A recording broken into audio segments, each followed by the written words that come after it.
Good evening, ladies and gentlemen. I'm Lieutenant Stephen Rogers here tonight on Campaign for America. Tricia Flanagan is off.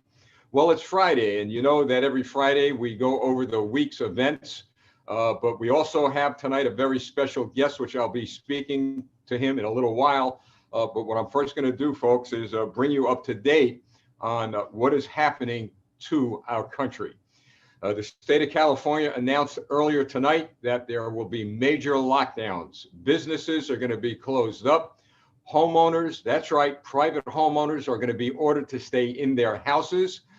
People are not going to be able to go to work and have you, which is going to be interesting to see how this is going to be enforced. People will be required to wear masks in their own private homes. Now, folks, we've warned all along that, look, this is no longer about the virus, folks. I believe that, yes, we need to take measures to protect ourselves and others. I don't think anybody has a problem with wearing masks. I don't think anybody has a problem with social distancing. I don't think anybody has a problem with those methods that we are encouraged to use to mitigate the virus. But we all, whether you're Democrat or Republican, should have a problem with a violation of our constitutional rights, with draconian leaders taking away our basic freedoms, the right to assemble, the right to worship, the right to bear arms, slowly being taken away from us. Just last week, there was a mayor, I believe it was San Francisco or one of those cities out there in California, threatened to shut the electricity and water, turn off the water of residents over Thanksgiving who would have more than 6 people in their homes. Folks, we are going down a very slippery slope. And that slippery slope is going to lead to an area or a place in this country where none of us want to be. Now, you figure out what I'm saying, and that's what we want to avoid. But if something really goes sideways in this country, folks, I can only place the blame on the Democrat, socialist, communists who have introduced to us an agenda of socialism and communism like we've never seen before. And yes, I will blame a good number of Republican leaders who didn't have the guts to stand up and to fight back. So we're going down a slippery slope. But you know what our job is? To make sure that we don't end up in a situation where Americans will be fighting Americans. We don't want to see that. We want to see America healed. We want to see America's freedoms and liberties stay intact. Now, let me share with you, as I have all along, why we are the nobodies. That's right. We, the middle class people, the poor people, we're not the insiders, obviously, right? I mean, we as Republicans, grassroots Republicans, if you will, have been dismissed. Yeah, anything we say, anything we do, they don't need us. They're just looking for the people with money, so that they could put into office the very people that could give them access to the power that they need to make changes. So what I'm saying is, all along, a lot of these rules and regulations are designed, a lot of these mandates are designed to disrupt your quality of life, my quality of life. But let me share with you one example of whose quality of life doesn't get affected. This is one of many, many examples, folks. It just so happens that the mayor of San Diego, all right, the mayor of San Diego, California, decides to tell his residents that they are to stay home. He goes so far as to impose some of these draconian measures that we have been talking about. And he thought, well, you know what? Maybe this is what people should do. They should stay home. They should not go out. They should maybe disinvite their friends, neighbors, and relatives from Thanksgiving. And so he imposes all of these orders on the people of his city. And then we find out later on that this mayor in this particular city, I'm sorry, it was Austin, Texas. I got it right here, Austin, Texas. So I tweeted this out earlier, and it did draw a lot of response. Socialist communist mandates only apply to American patriots. That's you and me. You know, those of us who believe in the Constitution, those of us who believe in liberty and rights. Well, Steve Adler, I'm very sad to say that this guy bears my first name, Steve. I wish he didn't, but that's the way it goes there. Steve Adler, mayor of Austin, Texas, He went on a family getaway to Mexico as he told people to keep indoors because of the increase in caseloads of the virus in his city. So I sent the message to him, folks. I sent the message to this communist mayor. And you know what the message was? Stay in Mexico. Don't come back. Don't come back to this country. We believe in freedom and liberty. Apparently, you don't. Or maybe you do. That's why you went to Mexico. So these draconian leaders, you know, these things don't count for them. They count only for us. And I heard tonight something very interesting. One of the news commentators mentioned that, well, actually, it wasn't a news commentator, it was a guest, a grassroots guest who's losing his business. He says, you know, when you really think about this, Nancy Pelosi, Chuck Schumer, all of these Democrat socialist governors who are imposing these horrible, horrible restrictions on people who are losing their jobs and kids are losing their education, none of them lose one dime, one penny in their paycheck. You want to know why? Because we're paying them. We, the people, are paying them to really do a number on us. So we're going to talk a little later about how we're going to stop that.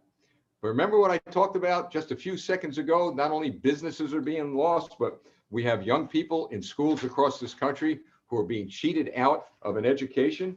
Well, we have a young man with us tonight, and I'm going to ask him to join us. He is from New Jersey. His name I have right here. By the way, I give credit for this young man coming on to my wife, Natasha. Natasha had joined me at a rally of 4 small businessmen in Morristown, New Jersey. And this young man got up to the microphone and he gave such a compelling speech that it moved us. And my wife decided to reach out to him, and he is with us tonight. His name is I'm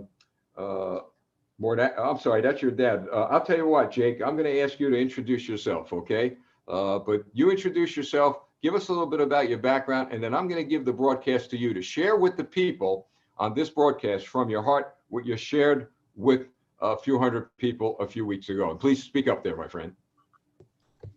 Thank you so much. So my name is Jacob Almakias. I am 18 years old and I'm currently a senior at Roxbury High School here in New Jersey. And over the course of the past few weeks, I spoke at the small business rally for Keeping New Jersey Open, organized by Heather Darling. And basically what I spoke on was how, especially for people in school right now, our rights and our liberties are taken during these years of our lives that we can never truly get back. Kids that played sports could never get that year back where they could have maybe gotten a college scholarship or have gotten offers otherwise for playing that sport. Kids have to go on computers rather than learning in a classroom for a virus that we know isn't even deadly towards that group of people. And also, we know it's not even effective. For example, in LA County, 1/3 of students did not attend online school from April till June. And this is just another example of how poorly this works and of how what students are supposed to be doing is being taken away from them. We no longer have a means to communicate with our peers, to get out of people's houses with bad families, with bad situations that they're living in. Many people can't play sports, they can't go to a classroom, but yet people are allowed to go out and protest because they support something differently than the students do. Jake, how are some of your colleagues, your fellow students, reacting to all of this? I mean, I'll tell you what, I give you a heck of a lot of credit for publicly coming out the way you did and making a stand and being a voice for a lot of people. How are the rest of your colleagues reacting to all of this? Well, none of them are reacting well, that's for sure. A lot of my peers are not as fortunate as I am, and they live in not the best situations where, you know, school and sports was their means of being happy, was their means of being mentally healthy. And after losing that, a lot of them had a lot of trouble with a lot of things, not being able to wake up in the morning and go somewhere and being able to see people, especially when it only applied to them. You know, Jake, you bring up a very important point. I remember being in a juvenile bureau when I was a police officer years ago. Many young people look forward to going to school because they had troubles at home. Family was broken up, divorce situations, domestic violence, and even sadly to say, some of them went to school to get a meal, to eat. And only school officials knew a lot of what was going on in the lives of these youngsters and people like yourself, fellow students. And the I'll tell you what, it's heartbreaking. The story is absolutely heartbreaking. Uh, do you have friends of yours who, if you not have brought them together yet, but is there a possibility that you can get some young people together and maybe we could work with you guys to reach out in some way to some of the young students in your school, just to talk with them? Not me as an adult, but I mean, we could maybe work with other people to network peers. That's what I'm talking about. Peer students who could talk to other students who are probably really depressed over this. I definitely think that would be a great thing to do, and I think it would definitely be able to be put together. Okay, so here's what I like to do. Number one, we are a solution-based organization too, Campaign for America. So here's what I'd like to do. Uh, what I'd like you to do, I offered you a seat at our table. All right, so now you're officially going to be at the table here. Okay, and we're going to be get you very involved with Campaign for America to help us with the problems that a lot of young people are facing that only you would know and other high school students would know. So I'm going to ask you to reach out to some of your friends. We will have a private Zoom meeting, me, you, my wife, and a few members of our staff here, and we'll create a structure, a little bit of a strategy on how we could reach out to your friends, okay? And we'll figure it out, all right? We might even have to reach out to some school counselors and professionals, but we'll figure it out. I can't imagine how lonely it must be for young kids, and what you said is frightening too, but in a good way because you're heightening awareness. What you said earlier was that these young people had a place to go, but it appears like the only place they're going now is downhill. I'm worried about drugs. I'm worried about alcohol. I'm worried about depression. I'm worried about suicide.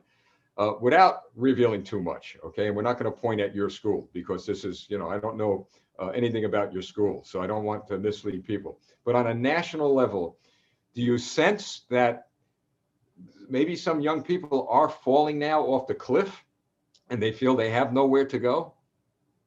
No doubt in my mind. The proof is really in the statistics.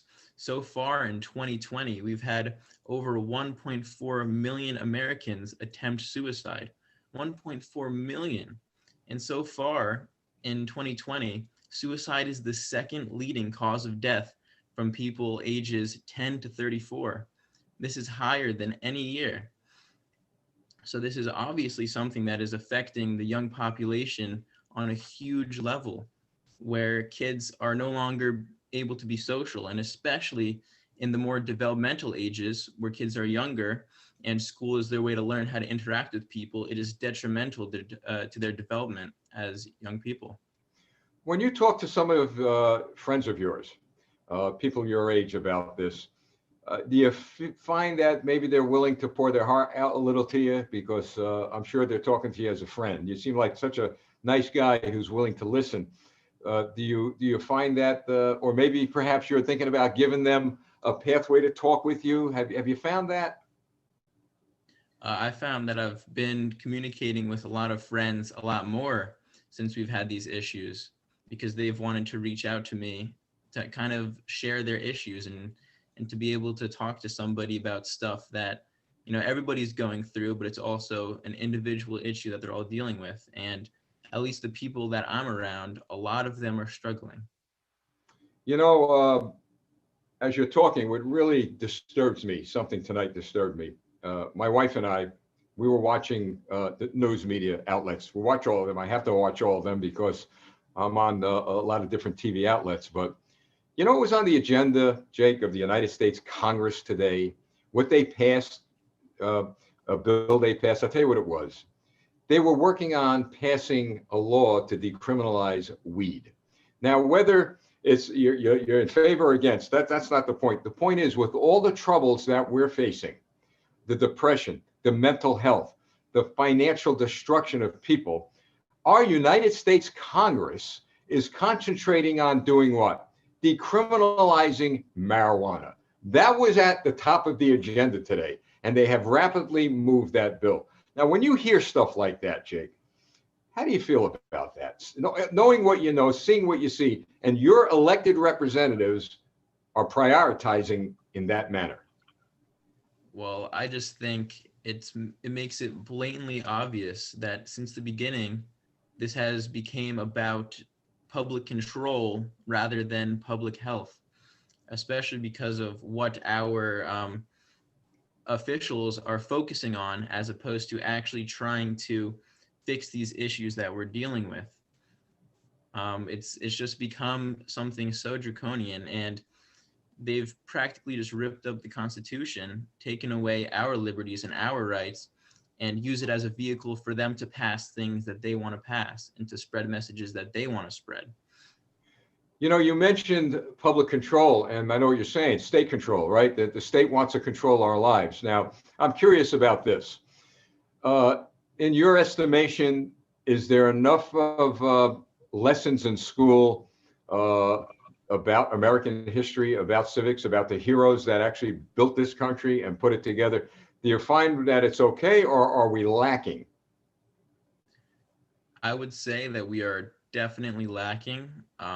I personally was never fully educated on my constitutional rights throughout school. That is something that I learned about individually from my parents and from people around me. I would say there's definitely a huge gap in the education system about how America was founded, what our values are, and what America is supposed to be. You know, I'm sitting here, my wife is behind me, and we're just in a state of, I don't know, a state of numbness, because we knew, look, we knew as adults that there's a lot of problems with our educational institutions, and we've been on the air talking about that there's not enough emphasis on American history, on civics.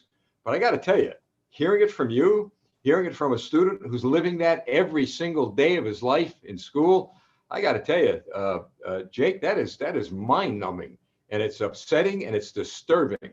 And I thank God for young people like you who are standing up. Now, I understand you actually enlisted into the U.S. Army National Guard. Yes, I'm currently in the enlistment process for the U.S. Army National Guard. So you're going to graduate high school, and you're going to be serving our country in the U.S. military. What field are you going in? Well, I'm looking to enlist as a 12N, horizontal construction. Oh, good for you. Construction. Wow, a builder. I love that. Love that. Well, I've got to tell you, things that we're going to do with Campaign for America, and this is why it's critically important that a young man like you get involved. And I'll tell you what, my wife, Natasha, she has been on a one-woman mission, I've got to tell you, because of all the politics and everything that's happening. She's been telling me and telling me and telling me and telling our team, we've got to get young people involved. We've got to. It's an absolute necessity for the survival of this country to get young people involved. And she reached out to you, and you're going to be involved. And I'm going to encourage you to get your friends together. Just make a little list, all right? It doesn't have to be a dozen or so. It could be any amount you want. And we're going to have that roundtable discussion. Now, I'm gonna ask Natasha. Do you want me to? You want to say anything to the young man? No. You have any questions? No, you ask all the questions that I actually have. Okay. You want to talk to him a minute? No. Okay. Yes. Natasha is very modest. Okay. And but she's here listening, and you got to be proud of what you did. You got to be proud. Come on. Say hello. Go ahead. You got to be proud of what you did here. Jake, I just want to tell you that I'm very scared because young people are so brainwashed by Democrats with their socialist agenda, with their free education and free everything, that I'm so happy that maybe like more people like you, young people, will get involved in fighting this, in spreading the word about socialism, that it's actually not good at all. So that's what I wanted to say. And thanks for coming in. Thank you for the opportunity. What a sweetheart, huh? What a sweetheart. You see, Jake, I don't know if you know this, but Natasha was actually raised in the Soviet Union. She was raised under a red flag, hammer and sickle, where people were, it was bad. It was bad. So when she says that she is frightened, she really is. But I'm going to tell you what you did tonight. We have thousands of people who view these broadcasts. A lot of them came here from communist countries. A lot of them feel devastated over the fact that they're seeing a lot of young people your age marching in the streets against our country. But what you did tonight, you gave them hope. You gave them light. You gave them you gave them strength. If anybody ever wanted a Christmas gift from somebody, you gave it to them tonight. So here's what we'd like to do. We'll please get in touch with your friends. We'll have a roundtable discussion, and I'll tell you what you could tell them, that they will have a talk with someone who was raised in Soviet Russia, and we'll share with them, your young friends, the reality of socialized medicine, free tuition, all the things that the Democrats are promising. And that person will be Natasha. She told me right now, she said, let's do it. Okay, gave me that signal. So how's that sound? Sounds like a phenomenal idea. Okay, buddy. So that's it, Jake. You could sign off, and I hear your girlfriend's waiting for you. Is that true? No, I believe she's watching it. Oh, well, you want to say hi to her? Go ahead. Hey, Andrea. What a good guy. Well, listen, Jake, you're a blessing. Your mom and dad have to be so very, very proud of you. I know we are. And we're going to have you back, all right? But expect to hear from us real soon. And I want to thank you, and Natasha wants to thank you for, I'll tell you what, being a great American patriot. Well, you should see the news feed I have here. All the wonderful comments people are making. You made our day, and you're making our country great again. Thank you, Jake. You could sign off now, and God bless you. God bless you so much. Have a wonderful evening. God bless you. God bless you. Well, folks, I've got to tell you, what a terrific young man. Natasha, what a terrific young guy. Good for you. You went out and you pursued that. And this young man, folks, let me tell you something. It's not the young people that the media shows us out on the streets that are going to take this country. It's young men, young women, young people like Jake, who are working hard, who are serving their country, who are willing to put their hand to the plow to preserve our freedom and our liberty, that are going to take this country. And you know why they're going to take this country? Because we're going to make sure that we hand them a country that is still free, that we hand them a country where people still have liberty. What we see going on now, believe me, folks, fear not. The Bible says, fear not, for I am with thee. I am the Lord thy God. I've always said this. Look, through all the dark times we go through as Americans, and we went through some pretty tough ones. Our parents, our grandparents, World War I, World War II, Vietnam, Korea, Iraqi freedom, Desert Storm. I mean, we could name all these wars, the Great Depression. A lot of these young people don't know that. The Great Depression that our parents and grandparents went through. A lot of hell they went through. If you're Jewish, look, the Holocaust, right? I mean, there is a lesson that should always be taught in schools, always be taught in schools. So there are young people who are Jewish, who are Catholic, who are Protestant, who are from diverse backgrounds in this country, who are willing to step up and make sure that no one who lives in this country ever forgets what was done for us all these years from 1776. We're going to make sure, we've got to make sure, we have no choice. As the president has said, especially with regard to Georgia and others, folks, this is not a political fight. In fact, I'll tell you, last night I was on the phone with a Republican from Florida, and we were having a discussion over politics, over what is happening to our country. And I made the remark, I said, well, it's no longer a political war. This is an ideological war. American patriotism, freedom, capitalism, against the ideology of Marx, Lenin, and Stalin, and Mao, and on and on and on. And then she said something that really struck me to a point that I have to share with you what she said. She said, you know what, Lieutenant? I don't know if we're necessarily in an ideological war, but I'll tell you, we are in a holy war. And boy, did that strike me. We are in a holy war, she said. And what she was saying, I've got to tell you, there's so much truth to that, because a lot of what's happening, folks, a lot of what we see happening begins with an assault on religious freedom. And we've seen that happen over and over and over again in former communist countries. They did it in Soviet Union. They did it in Venezuela. They did it in countries all over the world that are now free, but were ruled by communists and socialists. We see the fight against God and the fight against worship in China daily. We see it all in North Korea. You can't walk around with a Bible. The object is take their God away. This is what Stalin said. Take their God away. Just take their religious freedom away. They got no place to go. They're going to have nowhere to go, because Stalin, Lenin, Marx, all of these communists, all of these atheists too, believe it or not, they knew that if there was an outlet that they could not reach, but that we could, that they would have a real hard time in transforming a country into a socialist communist society. And that happens to be religious freedom. That happens to be, as they say, their God, our God. So we have to protect religious freedom. And once we do that, we protect everything else. As Jake said, what in the world has happened to our country?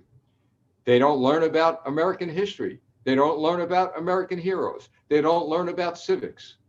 And I'll tell you whose fault it is, folks. I've got to tell you, we always tell the truth here. It's our fault.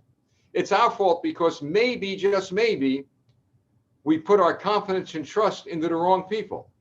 Now, I can't say it's directly our fault because, look, people who run for office, they promise us this and they promise us that, and very few deliver.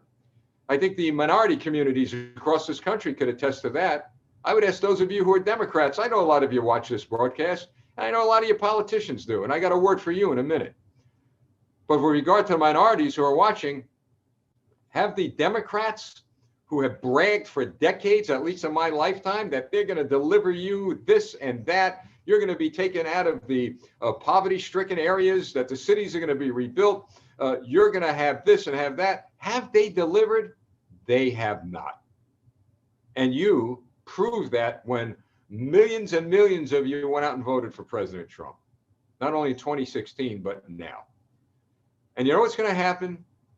Those who supported Joe Biden, and if by any chance he does prevail, you're going to be dismissed, you're going to be disenfranchised, you're going to be placed right back to where they want you. Now, one might say, look, we Democrats, we don't want to see people in poverty. We want to lift them out. Well, if that's true, then why didn't Barack Obama lift them out when there was a Democrat-controlled Congress? Why didn't that happen? Why didn't it happen when Bill Clinton, another Democrat, was in? In fact, why didn't it happen when even some Republicans of the past were in office, folks? Come on, that's reality. That's a reality no one wants to talk about. The same thing with poor white Americans and Asian Americans and on and on and on. Look at poverty and being poor knows no color.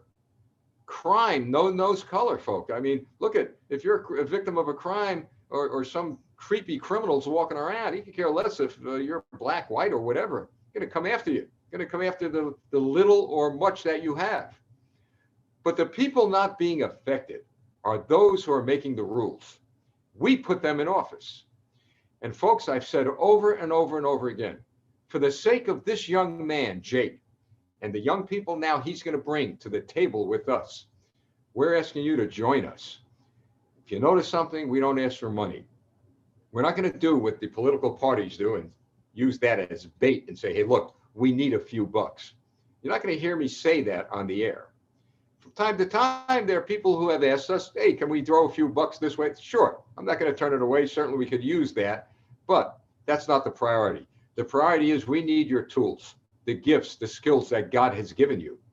When you have a mayor of a city like Austin, Texas, mandating his citizens to stay home, no, you're not leaving your house. Because if you leave your house, you're going to be arrested. That's happening in California, not right now as we speak. We had a businessman in Staten Island, New York, arrested, marched out of his own business so that his family could eat. And to the credit of the New York City cops, I don't believe, may be wrong, but I'm not sure, there was no New York City cops that went to execute that particular assignment. They were sheriff's officers. So I'm not asking police officers to put their jobs on the line. You got to obey your orders. But if there's a chance you could protest, you could rebel. You didn't think you'd hear that from a career cop, but I'm telling you, then do it. Now, how do you do it? You got to do it legally. You let that sergeant know, and you let that chief know. You could do it through your union, which is legal. That you'll obey the orders. But when all is said is done, you write down the names of every police official, every supervisor, every leader. You write down the time and the date that you were ordered to take this action. You're obeying orders, all right? And when, because it's going to happen, the lawsuits are filed and the millions of dollars are going to be reaped by the victims whose constitutional rights were taken away from them, you don't want to be named in that lawsuit. You know how it works. I've been a cop for 38 years. It's always the poor guy on the street that suffers the blows and the consequences. Nobody above the rank of patrolman, unless they're a darn good supervisor that'll stick up for you, is going to hold a bag on this one. So you obey your orders. Don't put your jobs or pensions on the line. Nobody's being killed here, although as a result of a lot of these draconian measures, people are dying. They're dying because they can't put food on the table. They're dying because they've lost their homes. They're dying because they've lost their businesses. That's why I'm telling you, you could rebel. You do it legally, you do it lawfully, you do it through your union. I've got to tell you, politicians are all afraid of only one thing, and that's votes. Unions, and especially police unions, have a lot of power. You've got not only yourselves who vote, but your families and the people in your community who love you. Part of the process we're going through is that these draconian cowards who are called political leaders, they are pitting the people against the police and the police against the people. That is so terribly wrong. America loves their cops. They love the police officers in all the communities around this country. I've been to many of them. There's been a lot of great strides in building police community relations, especially in our minority communities, and it's worked. It's worked up till now. Because you got these cowards, and they are cowards, sitting in their offices who are just dictating executive orders and then sending the poor cop out on the street, forcing mom and dad out of their business and grandma and grandpa out of their homes. That has to stop, folks. And like I said earlier, when I opened up, we're going down a dangerous path. You know what I'm talking about. And I don't want to see that happen. I don't want to see Americans fighting Americans in the streets. I don't want to see bloodshed. And I only mention that because it's coming to a point where people are just going to boil right over. Look, my wife's sitting right over here. She knows, folks. She knows what happened in Russia. She's told me that overnight there were tanks in the streets. Overnight, they lost their homes. Overnight, the banks were closed. Overnight. So don't expect some lead time that things are going to build up, maybe to a month, 2 months, or 3 months, because the pot is boiling now. And it's boiling for two reasons. One, the Democrats, socialists, and communists have made great strides in our school systems, in our cities, in our towns, even in our federal government. Now, one benefit I see happening with regard to the politics of the country is that the squad, if you will, these communists that are in the Democrat Party are now fighting the Democrat moderates. Good. Let that happen. In fact, let them destroy each other. But also, by the way, we can't control what they do, right? We can't control that. Let them destroy each other. But what we can control is the people we elected to office. The Republicans. The Republicans, they're voiceless. I don't get it, folks. Believe me, I don't get it, other than they're in bed with everybody else. Why hasn't some state GOP leaders stood up and said enough's enough? Get every Republican elected official in your state together and in one massive drive, Do what must be done. Folks, think about this. Think about I'll take New Jersey, for example, because I always bring up New Jersey because it's an embarrassment. The party has become an embarrassment. And I know a lot of people agree with me quietly. I've heard from a lot of people who are chair people, a lot of people who are in power in New Jersey. But the fact of the matter is, it's embarrassing when you've got a party that brags about reuniting, regenerating, rebranding. My God, rebranding for what? Where's the rebranding? Where's the reaching out? So how about this? A challenge to any GOP leader in any state except Florida, because Florida's got it right. Florida has a governor who believes in freedom and liberty. Florida has GOP chairmen and GOP chairs and deputy chairs and precinct people. Florida has people in the party who have not disenfranchised grassroots America. This is why Florida is a free state, why they're open, why they've got things under control, where you don't need draconian orders. This is why when I went to Florida, and for the first time in speaking to police officers all over that state, they told me they loved the state. They loved their political leaders. Not all of them, but most of them. They love the governor, Ron DeSantis. You don't hear that from cops. So why don't we do this? Of course, I will be dismissed, okay? I will be shoved aside, what I'm saying, and that's fine, from the elites. Hopefully somebody with brains will give me a call because we'll help them with this. How about this? Let's start in New Jersey. How about the New Jersey GOP makes calls to every Republican leader in the state? I'm talking about school board members, city council, mayors, senators, assemblymen. How about giving them all a call? In fact, we'll make it easy. Send them an email, all right? And let them know that right after the new year, all right, we'll give them enough time to think this over. Right after the new year, they will lead the march to Trenton. They will be on the front lines, all right? You know why I say the front lines? Because I know how politics is. They'll get their picture in the paper, okay? I don't care. You want we'll buy billboards for you, but get out there and represent the people. Don't sit behind your desk and worry about whether we should be smoking weed after the new year. Well, people's lives are being smoked out. How about that? So New Jersey, you started. You, instead of following California, which has now truly become a communist state, how about really having enough guts and courage to stand up against Governor Phil Murphy in New Jersey and every Democrat socialist leader in this state? Could you imagine, folks, the impact that would have not only on New Jersey, but the entire country?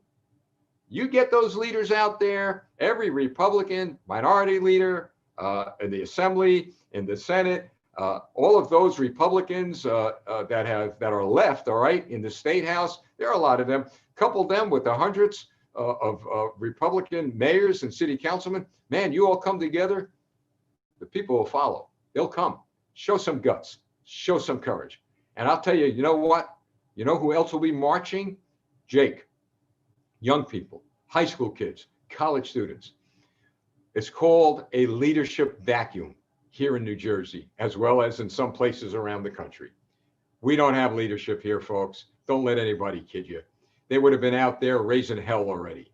There are some, I've mentioned them. Senator Mike Testa in Cape May County, New Jersey, great senator. Senator Mike Doherty up there in his county up there in North Jersey, Warren, Sussex. We've got a few of them out there. Senator Joe Panaccio, you know, he's up here in North Jersey, and you know, these guys are fighting in their own way, but they need our help. And there's a few others out there, but we need more. They need more. They need us, and we need them, and all of us. We need God. Well, I really mean that. We need the guidance and strength that God can give us to move not only New Jersey, but this country forward. Man, what I like to see of all states in the country, the state of New Jersey lead the charge to change America, to make America great again. We can do it here in New Jersey. And I'll tell you this, folks, if they don't have the courage to do it, if they don't, Campaign for America, come hell or high water, we'll find some people who have the courage to do it. Even if only a few dozen of us stand in the steps of the State House and represent your voice. Well, to that end, I want to wish you all a good evening. I'm very proud of that young man, and I'm going to leave you with a few thoughts. One, please email us. Email us. We want your name, we want your email, because tonight, I said at 7, but by 7:30, we're going to be sending out our December intelligence report, critical information in that report regarding Georgia that the mainstream media will not share with you. We've got it. It's credible. It's all verified. You're going to be getting that. Tricia Flanagan has a wonderful, wonderful op-ed in that. You need to read that. And we're going to ask you to share this broadcast all over the place. Please share, because this is the way we get information out.